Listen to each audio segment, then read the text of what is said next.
Bref, on m'a parlé de Retour vers le futur. Je me suis demandé comment un type normal comme lui pouvait finir assis sur le toit d'une voiture, avec un papier à côté de lui, le tout traîné par des chevaux, en plein désert américain.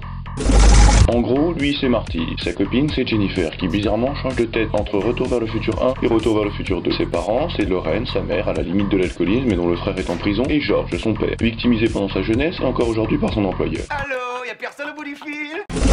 Marty est appelé par Doc, le savant fou, fan absolu de Jules Verne, qui lui présente sa nouvelle invention, la machine à voyager dans le temps, une DeLorean, sauf que Marty part malencontreusement tout seul dans le passé en 1955. Il rencontre ses parents, dont sa mère, qui tombe amoureuse de lui, mais aussi le Doc de 1955, qui lui l'aide à repartir en 1985. Pendant son séjour en 1955, Marty change d'histoire car George frappe Biff pour la première fois de sa vie, alors en train de tripoter de Lorraine. À son retour en 1985, Marty découvre que l'ex-employeur de son père nettoie à présent sa BMW et son 4x4. Tout va pour le mieux, sauf que Doc, lui, pendant ce temps, est parti en 2015 et il revient en 1985 pour prévenir Marty et Jennifer que ses enfants vont aller en prison. Ils partent donc pour arranger ça, sauf que pendant le voyage en 2015, le vieux Biff, d'abord employeur de George puis maintenant nettoyeur de voitures, décide de se venger en prenant la machine à remonter le temps de Doc afin de s'offrir à lui-même un almanach en 1955. Lorsque Marty et Doc repartent du futur pour retourner en 1985, Biff est alors devenu multimilliardaire, mais aussi le mari de Lorraine après avoir tué le père de Marty. Ce dernier repart donc en 1955 afin de récupérer l'almanach que le vieux Biff de 2015 donne au jeune Biff de 1955. Lorsque Marty a enfin récupéré l'almanach et le brûle, Doc, alors en stationnement dans les airs avec la DeLorean volante, est foudroyé et expédié en 1885. Doc lui envoie une lettre depuis 1885 que Marty reçoit instantanément. Au même moment, le Doc de 1955, qui lui vient d'envoyer l'autre Marty en 1985, aide donc le nouveau Marty à repartir en 1885 pour le sauver de sa propre exécution par Moloch Buford Tannen, l'ancêtre de Biff, pour un différend de 80 $. Sauf que quand Marty débarque au Far West pour sauver Doc, il perce le réservoir d'essence indispensable à la voiture pour atteindre les 88 miles à l'heure nécessaires pour qu'elle voyage dans le temps. Le Doc de 1985, expédié en 1885, propose alors de la faire tracter par des chevaux.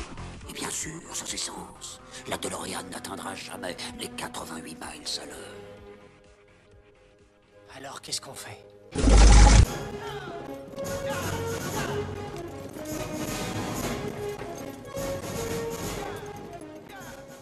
Vous êtes Moloch Tannen?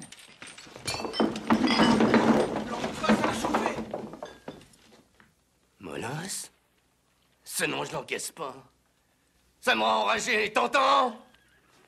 Personne m'appelle Moloch. Encore moins une espèce de mouche à merde déguisée en arbre de Noël.